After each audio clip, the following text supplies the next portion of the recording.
सगळं काम धंदा सोडून जाईल. जावं वाटतं. गाव वाटतं एकदा आलं की. एकदा आलं की असं वाटतं की ते कधीचा दिवस येतो, हा दिवस कधी येतोय परत, ही टाइम कधी येतो असं वाटतं. म्हणून आम्ही येतोय. आणि आता तुम्ही आता एवढं 260 दिवस पालखी सोबत असता, आता इथं घरच्या सारखी सोय नसते, खायला काय नसतं, काय होतं?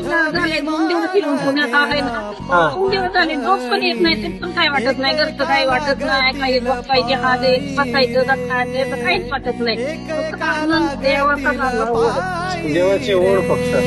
खेळ मांडियेला वाळवंटी घाई, खेळ मांडियेला वाळवंटी घाई, नाचती वैष्णव भाई रे, नाचती वैष्णव भाई रे.